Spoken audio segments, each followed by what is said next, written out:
spotted today or heard today. One of them being Young Philly. Now, Young Philly, he's a YouTuber from the UK. He's literally one of the ones that my daughter used to watch back before. Young Philly, Chunks, and all that. And they used to do Pass and what's it, Pass or whatever, Pass and the like thing. It's interesting that this has come out about him, which is really interesting. I'm not saying I'm surprised. I'm never surprised when I see YouTubers or big influencers being found out for the stuff what they do. It's just like similar to the music moguls in a kind of way. So to me, find out that young Philly essayed a young lady is not really new. You know what I'm saying? I feel anyway. I feel he's been doing this for a long time, and judging by what people are saying, they're saying that how it's been a couple situations with him where he has been associated with SA. Anyways, if you don't know who Young Philly is, this is Young Philly. Okay? So this is Young Philly. So Young Philly, he's an influencer. He used to do what you call it. He used to do lots of things, like, you know what I mean? He's a very big influencer in the world of YouTube. Well, I think he's one of the biggest ones. One of the biggest ones. There's others, but he's one of the biggest ones. So support The Guardian. Andres Felipe Valencia Barrientos, professionally known as Young Philly. Photograph, Alamy. British musician and broadcaster Young Philly charged with rape and assault. Former BBC host, with millions of social media followers, was arrested in Australia following alleged attack on woman in Perth hotel room. The British rapper, YouTuber, and television personality Young Philly has been arrested in Australia and charged with rape and assault. The 29-year-old, born Andres Felipe Valencia Barrientos, who was on tour in the country, was arrested in Brisbane and taken to Perth where the alleged incidents occurred. He is accused of assaulting a woman in a hotel room after a nightclub performance on September 27th. He faces 4 counts of sexual penetration without consent and 3 counts of assault, plus another count of impeding a person's normal breathing or circulation by applying pressure to their neck. At a magistrate court hearing, prosecutors presented images of the woman's injuries. Barrientos appeared but spoke only to confirm his name and acknowledge the charges against him. Police argued he was a flight risk and could tamper with witnesses, but he was granted bail on the condition he stay in Western Australia, not post about the case on social media, and not contact the alleged victim. According to ABC Australia, during the hearing Barrientos' lawyer questioned the strength of the prosecution's case against him. Barrientos was born in Colombia and moved to South London as a young child. His broadcasting career began on YouTube, where his comedy skits earned the attention of commissioning editors at the BBC, which hired him to present the dating show Hot Property in 2019. The following year he presented BBC reality game show Don't Scream, then found a huge audience with the advent of TikTok, earning 3.2 million followers on the platform, adding to his 1.8 million subscribers on YouTube. He is also known for a popular podcast with fellow YouTuber Chunks, The Chunks, and Philly Show. Alongside his multi-platform video content, he has had a music career as a rapper and singer, beginning in 2017. In 2020 his collaborative single with Chunks, Hold, reached the UK Top 30, and earlier this year his track Grey spent 9 weeks on the chart and earned 63 million streams on Spotify, where he has more than 2 million monthly listeners.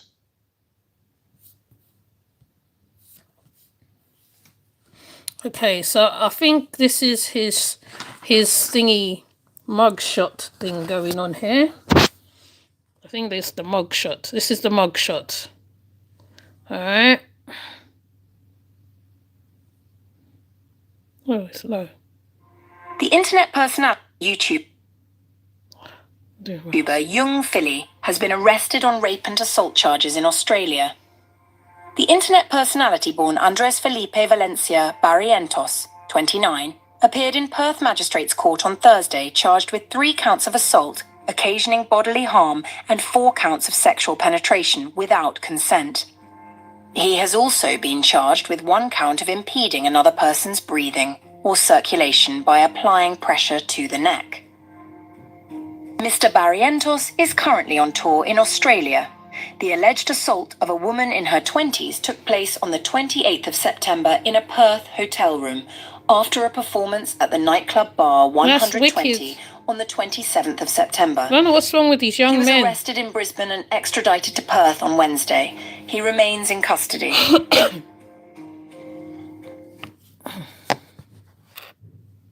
I don't know what's wrong with these young men. Will somebody tell me? You never get any loans. Let me see. You don't There's need more. to buy, fix up. Oh, there's more. There's more. Hold on.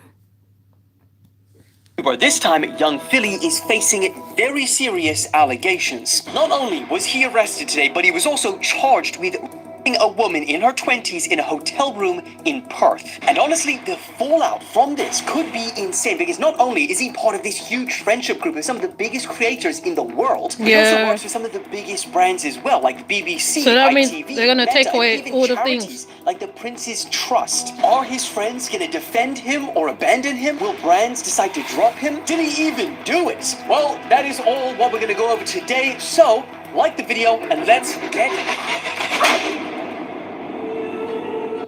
in an airport coming back from Queensland, Brisbane, where he was at, to Western Australia to face trial. And as you can see, he's handcuffed there, being led by a couple of police officers and put into a car. Now, before we go into details of what was alleged in court that actually happened, and warning, because they're pretty gruesome, I feel like for anyone who isn't as familiar with young Philly needs to understand the magnitude of this, because him being arrested is not just going to affect his career deeply, but you have millions of his followers that look up to him. He's also part of this huge friendship group in the UK that are some of the biggest creators in the world, like the Sidemen, the Beta Squad. He's got a podcast with Chunks. He's also doing a lot of work in traditional TV, like he's got his own show with the BBC called Hot Property. He's got another show with Channel 4 and Harry Pinero called The Philly and Harry Show. He's featured in a bunch of Sidemen videos, some of which have got over 80 million views, and his dedicated ones with them have over 40 million views. He played in the Soccer Aid match on ITV. He was in the Great Celebrity Bake Off. He's got his own music, which gets millions of streams every month, and he goes on tours, as he was doing in Australia, always working with massive brands. Like, he's got his own sauce with Heinz. He's worked with Meta, the British military, Adobe, Captain Morgan, and a bunch of others. And he even works with charities like Stand Up to Cancer. And you know they're all going to pull that back, right? Do you know that? All that's going to be gone. All that. And because of the deepness of the charge, it's even worse. He's not going to fare well with this, I feel. But like one creator said, it was been coming for a long time. So I feel this is it. Cancer, and even the Prince's Trust to inspire young people to chase their dreams. So, point is, the fallout for someone like this that is working with and affiliated to so many different people and brands, all of them are probably going to try and desperately now try and protect their own public reputation. But we'll get back to that side of things in a second, because today he appeared in court where he's being charged with 4 counts of penetration without consent, 3 counts of assault occasioning bodily harm, and 1 charge of impeding a person's normal breathing or circulation by applying pressure to their neck, aka strangling. He couldn't have just said that. And the prosecutors even attempted to oppose young Philly's bail application because they alleged that there was an extremely strong prosecution case supported by CCTV and photo evidence. And they basically are trying to make the case that he's not just some ordinary person being tried, and they don't want him to use his social media influence to impede the case. Prosecutors also showed pictures to the magistrate which were not shown in court, and in reference to what these photos depicted, they said, across her body is a history of violent acts. We say those photos and what is alleged is beyond the pale, beyond what could be considered a consensual act. Now, on the other side, Philly's lawyers are questioning the strength of the prosecution's case, because they are claiming that the girl didn't even raise any concerns about assault during a call with her friend at 5:31 a.m. Now, the case was adjourned for the day and he was granted conditional bail, but in those conditions are a ban on contacting his alleged victim or posting anything about this whole case to his millions of followers on social media. Now, it goes without saying, but the charges don't suggest that the allegations are proven. Rather, he will now be tried in an Australian court and he is innocent until proven guilty. When these sorts of allegations come out, it almost doesn't matter to the internet. The damage is done. I mean, you go on Twitter and people are already bringing up old clips of Philly interacting with women. And it's like, before the allegations, hardly anyone batted an eye at some of these. But now you see him getting arrested, and then there's hindsight, and people see this with a whole different view, and it goes crazy viral. Not crazy. Choking her? You No, trying it to kill her? wasn't like a choke. It was more like a. You know what I mean? What the? Yeah. You telling what he was doing to the Monkey women. see, monkey do, bro. Yeah, so you get the point. And I mean, there's no point in showing you the other things that are floating around on Twitter, because that place, they are really just prepared to destroy lives, innocent or guilty. But the part that's going to be really crazy to watch is how other creators react or respond to these allegations. Are they just going to try and ignore everything and everyone until there is a verdict? Are they going to come out and try and defend him? Are they going to try and remove his videos where he made features? What are all these brands going to do? Because brands are notorious for being one of the first people to come out and publicly denounce anyone for anything. Man, because you think about people, even like Russell Brand, and how everyone dropped him when, he was accused of sexual assault, even from 10 years ago. They closed his pub down. I mean, even YouTube removed him from the partner program, so from making any money for allegations alone. Allegations that I might add that have still not, come to anything like him being charged or arrested or even amounting to any serious legal action. So if that's how they treated Russell Brand of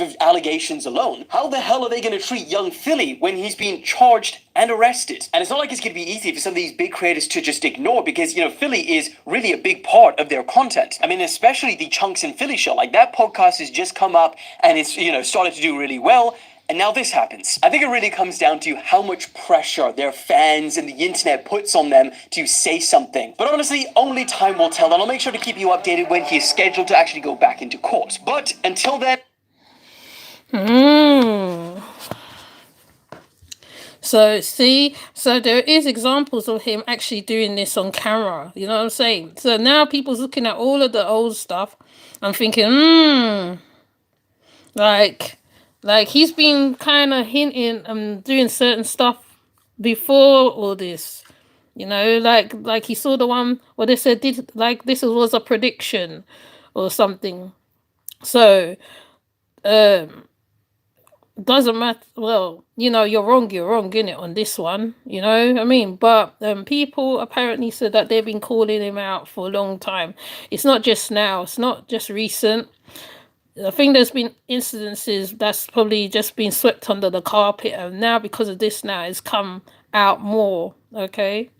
So there is another thing that I wanted to look at as well.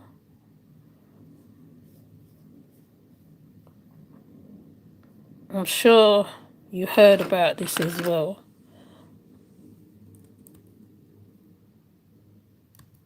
Hold on, let me see if I can find it.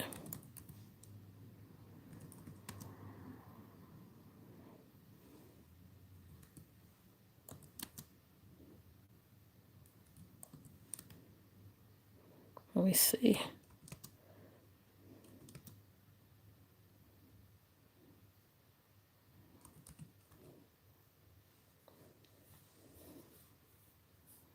I think it's this one.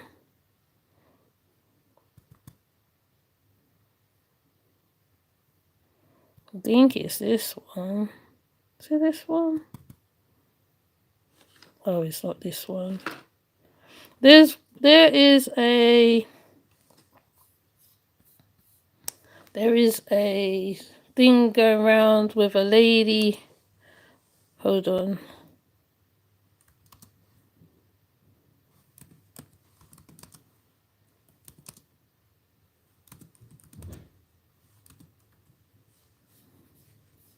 Let me see.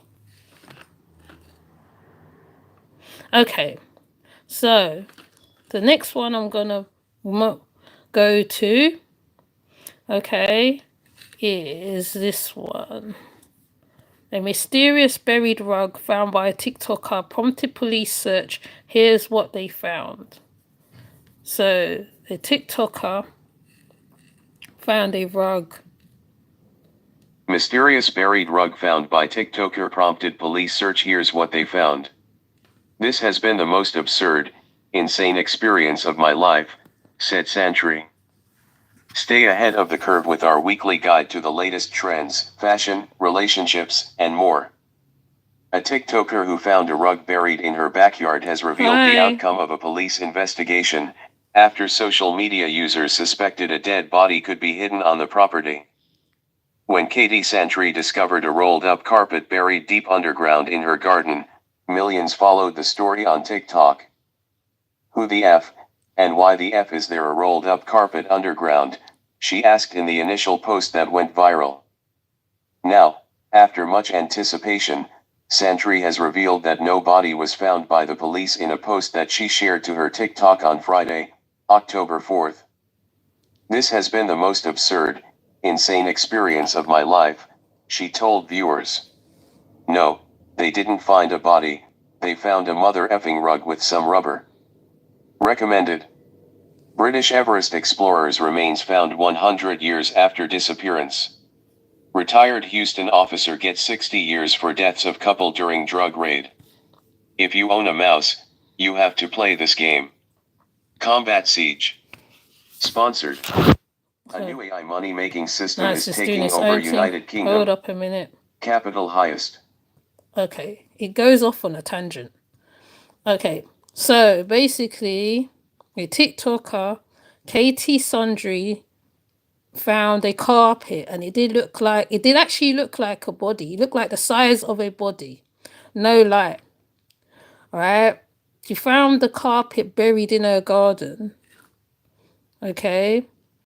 And it really did look like a body, okay? It really did look like one, because I've seen videos of it. It looks like a body. Let me see if they're going to show more of it.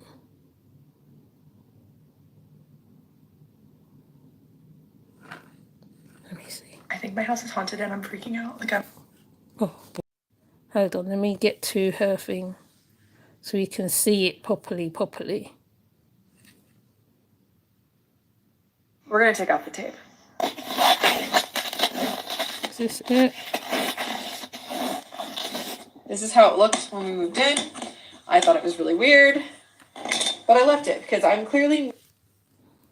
Okay, so I'm sitting outside with my friends who were actually the ones that were here for the dig party and trying to decompress from everything that's happened. My anxiety is so high, and I cried on TikTok Live with 100,000 people. Hi, Blanco. And I'm going to insert here the video of the dogs marking.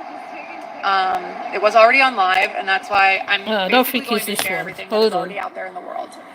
And then anything that happened. I don't think it's this one. Hold on. I think I got the wrong one. You know what? Let's just do this way. Let me just do it this way. All right, this is a story that is definitely trending today. An Ohio woman has gone viral on TikTok after a disturbing discovery that she made in her yard. Tonight, Avery Fitzgerald with our Ohio sister station is breaking down the saga of the lady and a rug. A dig party. I think my house is haunted and I'm freaking out. I'm literally shaking. It all started with this video posted to TikTok. Columbus mom Katie Santry says she woke up one morning and noticed something was off. Come down this morning to work. Screen shattered. This stuff down here.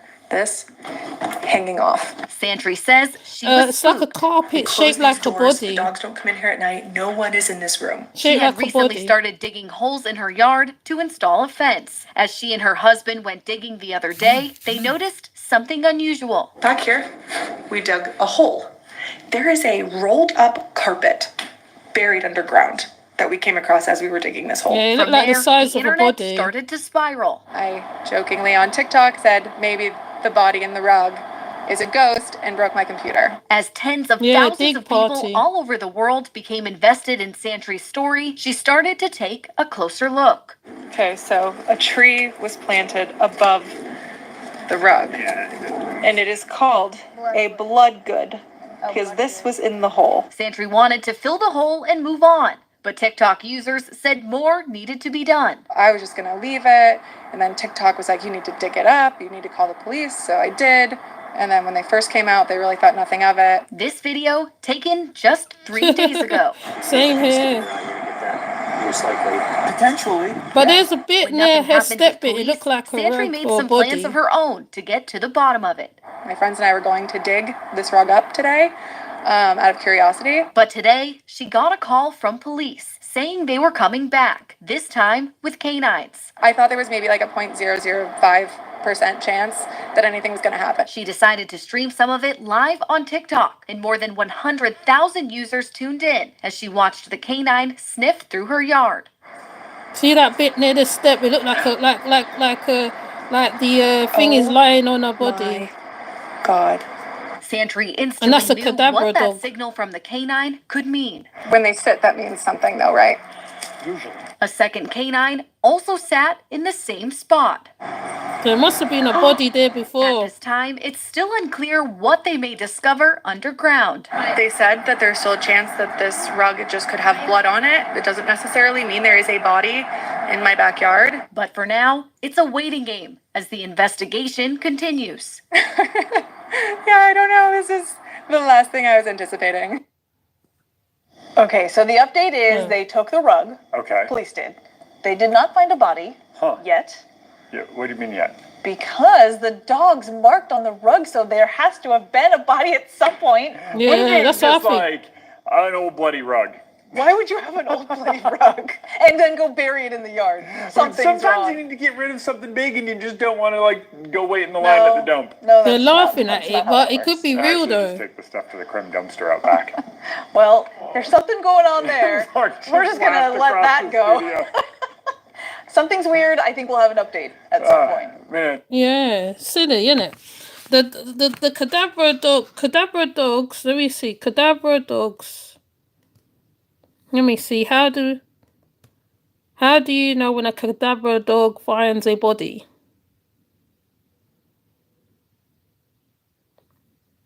Okay, let's see. Cadaver dogs, canine noses help find dead people. Okay, so let's see. Let's put this in motion, right? Because the dog did stand and did do something. Hold on, are they going to give an example?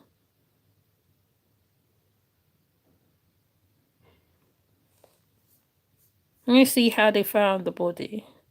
I think there must have been a body there at one point.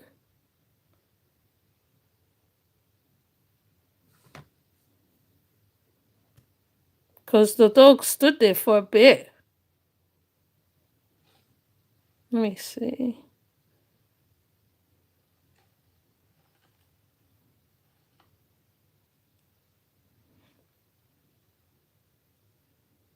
Okay. Let's have a little bit of information on how cadaver dogs finds bodies.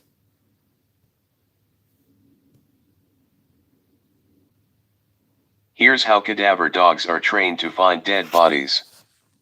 A surprising number of different dog breeds can be trained to detect human remains, but assisting police can be grueling work for cadaver dog handlers. Dog trainer Jason Pergasson with Rebel, a German Shepherd he trained for a search team in Ireland. In the hours after a disaster strikes, from events like 9/11 to earthquakes and Yeah, they can tornadoes, it's extrude the common to yard, see yeah. rescue dogs treading carefully among the rubble, using their agility and heightened sense of smell to search for survivors.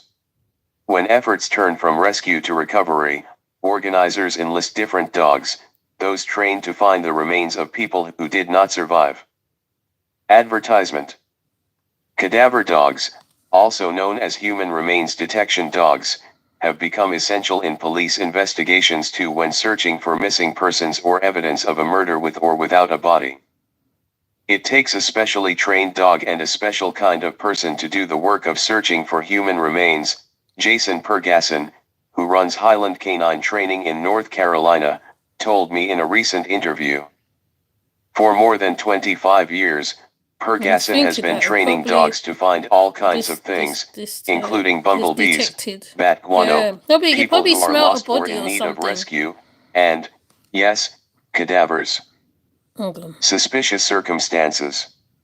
A true crime insight guide to the biggest unsolved mysteries, white-collar scandals. What do cadaver dogs do and how do you train them for this work? Jason Pergasson, human remains detection encompasses 3 types or aspects of training. The standard cadaver dog, sometimes called a field cadaver dog, is trained to go out and search for, locate, and alert to human decomposition usually in wooded areas, big fields, national forests, maybe even in people's homes or vehicles or barns. The second type is called a disaster cadaver dog, and that's similar to the dogs that were used during 9/11, later on in the process. Those dogs are utilized once an operation moves to what is considered a recovery operation and no longer a rescue operation.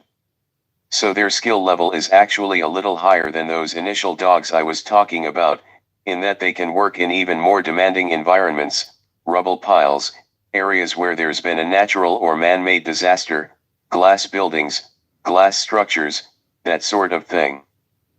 And then the third type is the most difficult to train, only because it requires a lot more time and a lot more resources, and that's what is referred to as a water cadaver dog. And that's a dog that will locate decomposition in aquatic environments, lakes, rivers, streams, etc. The short, very non-scientific version of it is when humans decompose that tissue will off-gas, right? The body will expel gas. Because those gases are lighter than water, they will oftentimes not always rise to the top. And now a dog's able to detect that faint smell and be able to sort of narrow down where their body is underwater. So the dog literally, the 2 dogs stood the same place. So there is something, either there's something there in her place, because they stood the same place. They literally, did the same thing in the same place. And even she said there is a dead body in her garden. She was saying, I don't think she was just saying it for TikTok's sake. Maybe she did find one, something. But they're saying what they found was rubber. But don't forget blood spills. There's blood residues, skin residues, like we know from murders and stuff, right? If you're into murder mysteries and stuff like that, right, there is always something left behind, something invisible, right? Something somewhere. Even on grasses. There was the one where the neighbor used to unalive her people that used to stay in her house, and she used to bury all the remains in the backyard. Yeah, she used to bury the remains. I think she dismembered them and then she buried them in the backyard. And I forgot what's it called. Let me find it. Because when I'm talking, I like to have a backup. Yeah, the old lady. Yes, the old lady who used to put people up, and then she used to take their money, take their whatever they have, and then she used to unalive them. Yeah, or demise them, however. And then what she used to do, she used to dismember them, put them in the backyard, and like maybe if someone think something was temporary there, even with Drew Patterson as well, even him. Drew Patterson had the lady in a barrel thing for a long time, until when him and his cousins took her to the water and sunk her in the water. But the lady one is more thingy. People make for good fertile. Oh, why would you say that? Yeah, but there is examples of it. There's examples of, but the old lady serial Yeah. She was more, what she used to do, she used to take people in. I think she used to dismember them. I can't remember. There's so many of them. I need to do it. I gotta finish doing what I say. I always forget. I do something and then I forget I gotta do it. Let me see if this one. There's a film on that lady. Okay, there's a film. Okay, I'm gonna be looking out for that. Let me see if I can find this lady.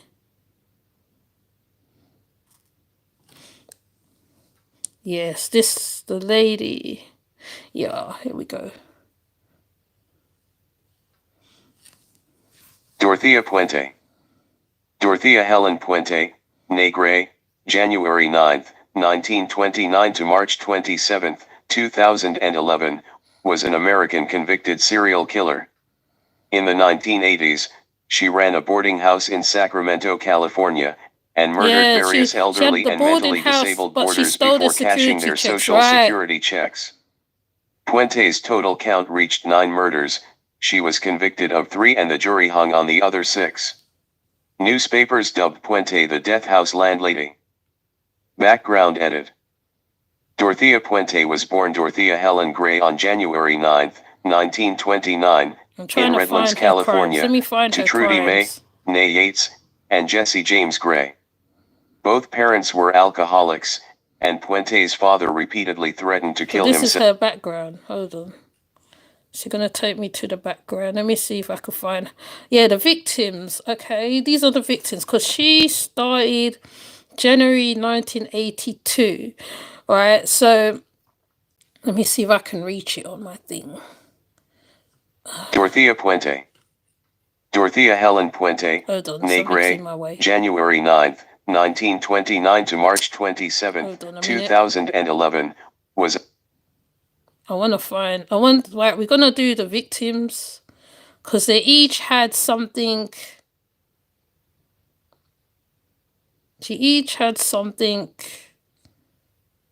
Let me see if I can find it.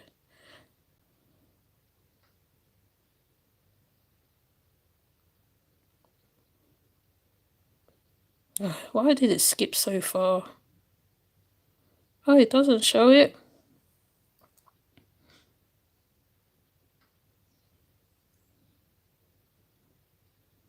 Because it started from January or something. But we're not going to go through all of them. But yeah, that's what I think probably. There's probably a history in that house where that girl moved to. And maybe that's what she was seeing. But I did not know there was such a thing as a dig party. I've never heard that before. But it's only by Gen Zs you will hear these things. Right, so her victims. Let's go through the victims. There was one, Malcolm Mackenzie, Ruth Monroe, Dorothy Osborne, Jordis Moore, Betty Moore Palmer. Yeah, she buried a whole heap of people. I'm trying to find a simplified thing. But I spoke about her before.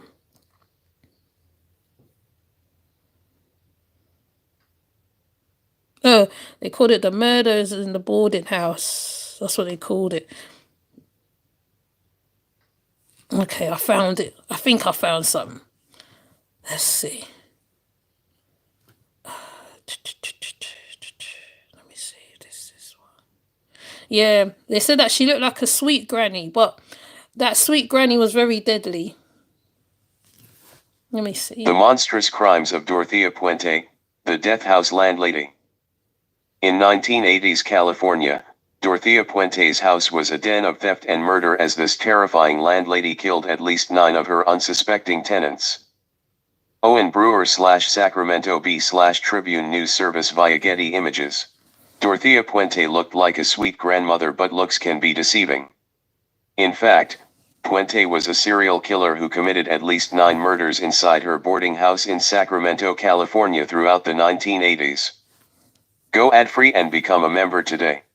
Between 1982 and 1988, The elderly and disabled people living in Dorothea Puente's house had no idea that she was poisoning and strangling some of her guests before burying them on her property and cashing their social security checks. For years, the disappearances of these so-called shadow people who lived at the margins of society went unnoticed. But eventually, police searching for a missing tenant spotted a patch of disturbed dirt near the boarding house and uncovered the first of several. So that's probably what the lady saw. She saw disturbed dirt at her house. So maybe, like I said, there could have been a history of something going on in that, maybe at the house, you know. Maybe she ain't wrong because, like I said, the dog obviously showed something. Fellow Capricorn. That's when I was born, the 1st of January 1982. Oh, okay. People. Oh yeah, you said that. I read that already. I read that already. Okay. So what I'm saying, the reason why I'm bringing up this lady, because this is a good example of possibly what happened in that house. Possibly, even though it's one hole, it doesn't necessarily mean that how it's not what it is. You know what I'm saying? Because it could have been a body there. It could have been at one time, and they could have moved it. Bodies. This is the disturbing story of Dorothea Puente, the death house landlady. Dorothea Puente, née Dorothea Helen Gray, was born on January 9, 1929, in Redlands, California. She was the sixth of 7 children but didn't grow up in a stable family environment. Her father died of tuberculosis when Puente was 8, while her mother, an alcoholic, routinely abused her children and died in a motorcycle accident a year later. Orphaned, Puente and her siblings splintered off in different directions, bouncing between foster care and relatives' homes. Puente struck out on her own when she was 16. In Olympia, Washington, she tried to make a living as a prostitute. Instead, Puente found a husband. She met and married Fred McFall in 1945. But their marriage was brief, only 3 years, and hinted at trouble beneath the surface. Dorothea Puente had several children with McFall but didn't raise them. She sent one child to live with relatives while another was put up for adoption. By 1948, McFall asked for a divorce and Puente drifted south to California. Former prostitute. There, the former prostitute turned back to a life of crime. She got in serious trouble for the first time in her life after bouncing a check in San Bernardino and spent 4 months in jail. Puente was supposed to stick around to serve out her probation, but in a sign of things to come she skipped town instead. Public domain. Serial killer. Next, Dorothea Puente went to public domain. Serial killer Dorothea Puente became known as the Death House landlady after she murdered tenants at her boarding house in Sacramento, California. So she must have Dorothea Puente went to San Francisco, where she married her second husband, Axel Brand Johansson, in 1952. But volatility seemed to follow Puente wherever she went, and the new couple argued frequently about Puente's drinking and gambling. When Puente offered to perform a sex act on an undercover cop at a house of ill repute, her husband sent her to a psychiatric ward. Despite this, their marriage lasted until 1966. Puente's next 2 marriages would be short-lived. She married Roberto Puente in 1968, but the relationship dissolved 16 months later. Puente then married Pedro Angel Montalvo, but he left her only a week after they were wed. Despite all evidence to the contrary, Dorothea Puente believed herself to be an able caretaker. In the 1970s, she opened her first boarding house in Sacramento. Recent news. Ancient history. Social workers in the 1970s looked upon Dorothea Puente and her boarding house with admiration. Puente had a reputation for taking in people considered tough cases, recovering alcoholics. She took in the vulnerable. So it's vulnerable people that she targeted, you know, veterans, homeless, those type of people. She had Nightingale syndrome. Yeah, she did. Drug addicts, the mentally ill, and the elderly. But, behind the scenes, Puente had embarked on a path that would lead her to murder. She lost her first boarding house after getting caught signing her own name to tenants' benefit checks. And most of the time, when it's a situation to do with social security checks, like which is the time when I spoke about that the young lady that the auntie took on, and she had them in the basement, and there was she was prostituting them out and all sorts to get the checks. You know, social checks is always the reasoning behind some of these things, and some go as far as to unalive some of their people that they have or they deal with. I mean, I did it on the dark side of Ocean Yemi. That was a very disturbing one. The girl in the basement, in the closet or the basement. There's two that's similar. But the auntie had taken on the niece, and then she had them all in a basement, and then she had her, and she had some other people that she brought into the house. Now, when she brought them into the house, what she did, she had the girls like making babies, because that's more checks, that's more money. And on top of that, she had them prostituting on top of it. And her niece was one of them. So her niece also went through a lot of abuse while being in the house. And also, sorry, I'm going to say also on top of it. All right. Also, right, what she was doing, she was prostituting them, one of which could have possibly been a policeman, because so when, like, even though I watch a lot of stuff in the depiction, though the woman tried to get safe, or she tried to tell the person, look, right, she didn't know it was linked to the auntie. Now the auntie is probably still in prison now at present. The young lady, I think she wrote a book about it or something. She wrote a book or something, I can't remember. But it's mostly always to do with the checks, mostly, right? Any kind of checks. SSI, I think it's called in the Americas, SSI, overheads disabled checks. Any kind of checks with children, you know what I mean? So basically, right, she had a homemade baking making situation. So, yes, SSID, yes. So she had so it was a production kind of thing.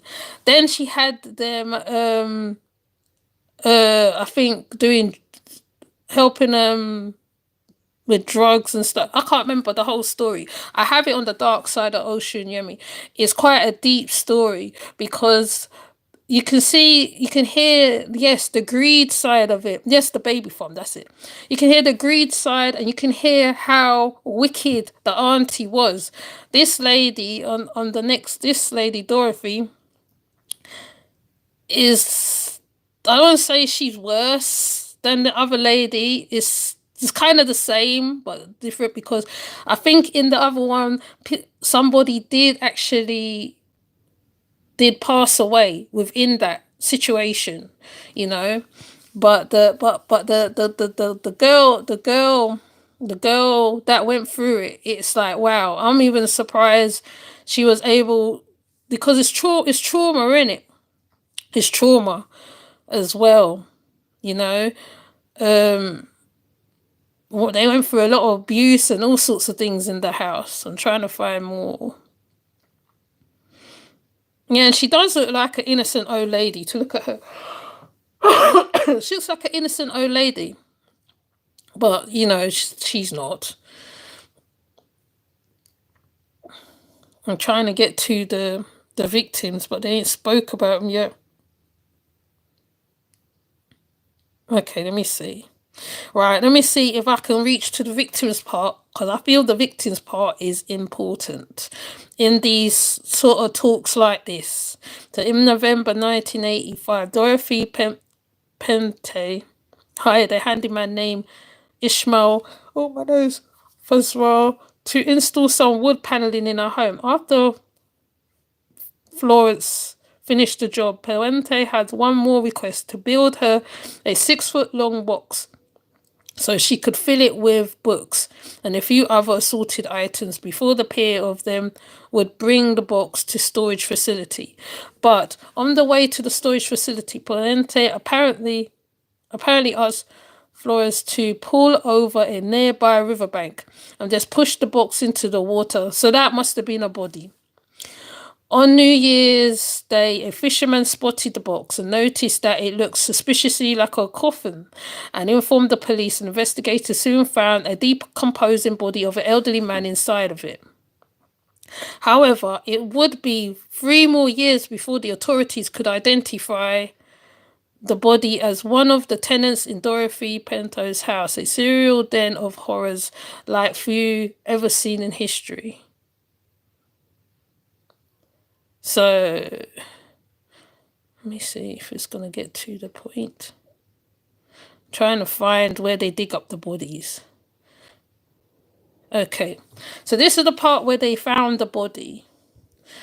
So, Mosi alerted the police, who went to the boarding house, and they were met by Dorothy Bento, an elderly woman with big glasses, who repeated her story to Montoya, who was simply on vacation. Another tenant, John Sharp, backed her up.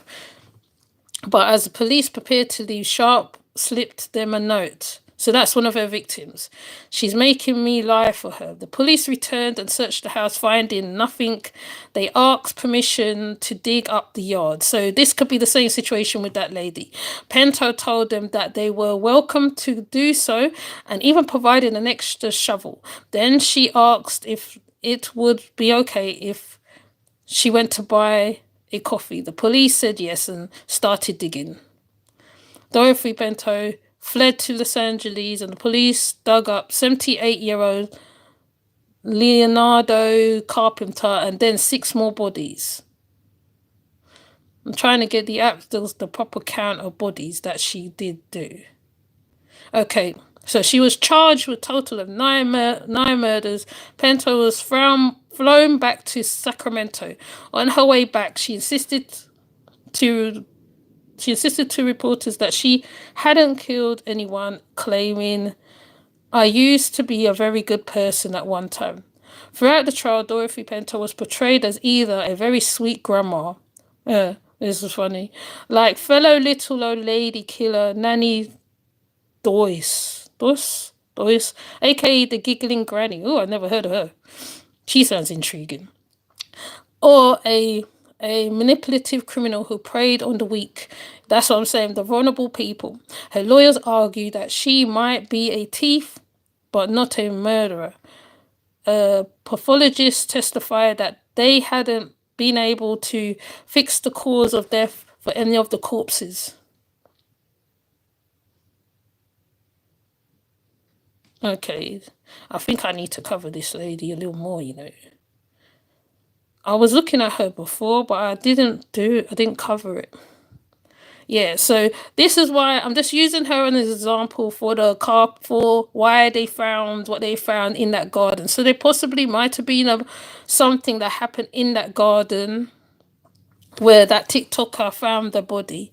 I have the giggling granny is creepy. Is she creepy? Really? Really? I'm gonna take a look at her. I love stuff like that. So this is why I'm using her Dorothy Pente as an example. So maybe the dogs did pick up a scent of a decomposing body. It is quite possible. It's not impossible, because the way how the dog sat on the body. Well, there might even be a body there, because I'm saying body now. There might even be something there. There might be something there. Who knows? Pente, yes. Okay, I'm saying her name wrong, innit? So, yeah. So, those are the 2 things that I saw today. Mind you, I still got to do my other stuff. Okay, I'm backed up again. as usual. I've got to put up one video, which I probably might do today. I hope I can do it today. So yeah. So maybe they did find, maybe there was possibly a body there. Okay, that's what I'm trying to say in a nutshell. Okay, I wouldn't say no, that's not possible. That the TikToker's wrong. Yeah, that she's faking it or whatever. I think there probably was something there. I'm I'm sorry. I'm sorry.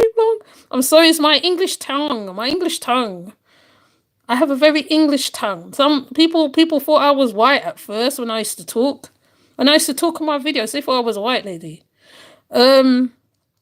Yeah. So yeah. So let me see. I'm sorry. Oh, loads of people spoke about it. This a woman found dead in a see. That's what I'm saying. There's loads of possibilities that maybe there was a body there. I'm not even gonna count it out. In fact, I'm not even gonna count it out. Yeah, sorry, Blanco. I can say your name because I hear Blanco all the time. So it's okay for me to say it when there's names that you know that you're not used to hearing. When there's names that you're not used to hearing, like it doesn't it doesn't make it doesn't compute in my head because I remember I have a very strong English tongue sometimes. Sometimes I have a very strong English tongue. It goes a little bit into a little bit of patois sometimes because I'm around a lot of people, a lot of mixes of people. You tend to pick up their tongues very easily. It's quite easy. Okay. So they keep saying that they found. Okay, I see a variety of stuff here. Oh, that I can get my teeth into. I'm not getting excited, people. I'm not. I like stuff like this. This is just me. Just me. That's how I stay. But yeah, so I'm not saying so. It's not possible. Yeah, it comes out now once in a while. Once in a while, it does that sometimes.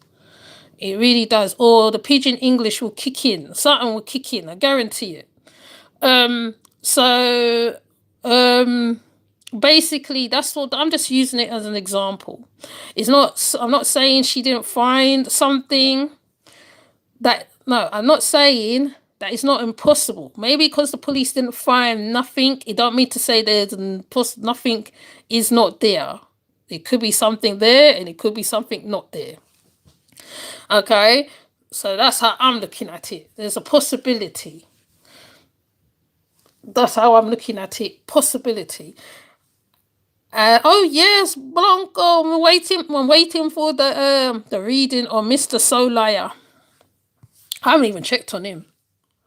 I should check on him. I'm trying not to be one of those ones where I check on him too much, because I like looking at other channels when they cover carbonation sometimes. Even Fundi's getting her teeth into stuff. Oh, wow.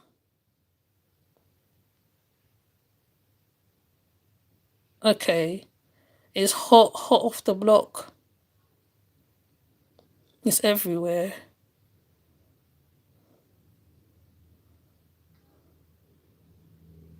Huh, wow. Hold on.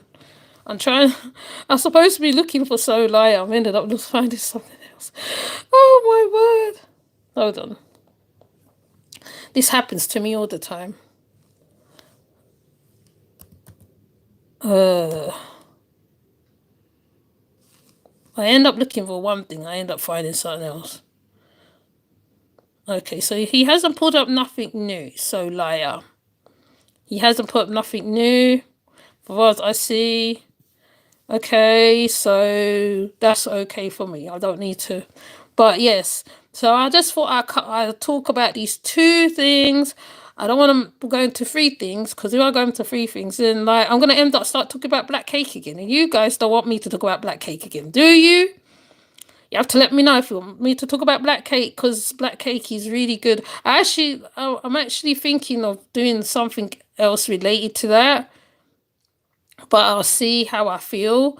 I'm a touch bit backed up, but I will try and make headway. I actually want to do my thing.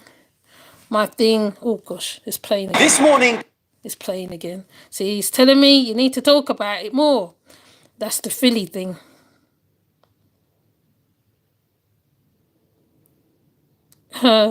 So, yeah.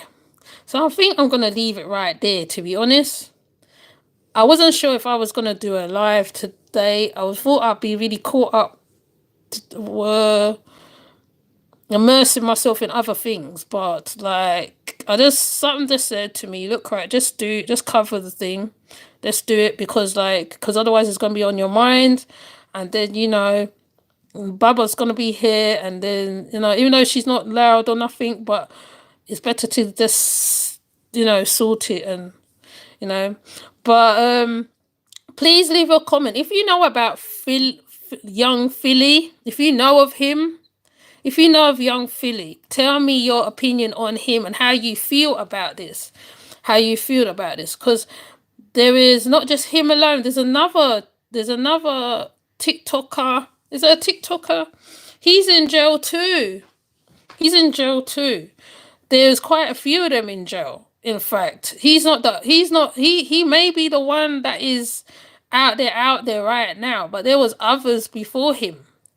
Okay. There's also David Rodigan as well. He had an SA charge against him also.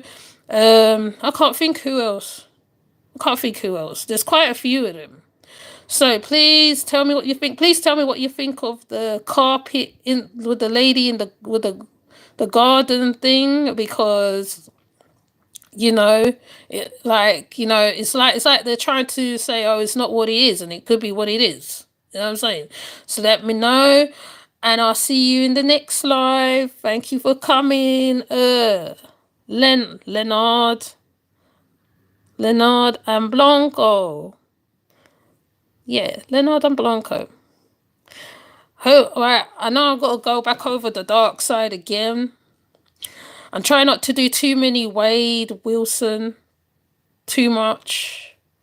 Because I know me, if I get caught up, I get proper caught up. I don't get little caught up, I get proper caught up. So with that said, I will see you guys later. Take care. Bye.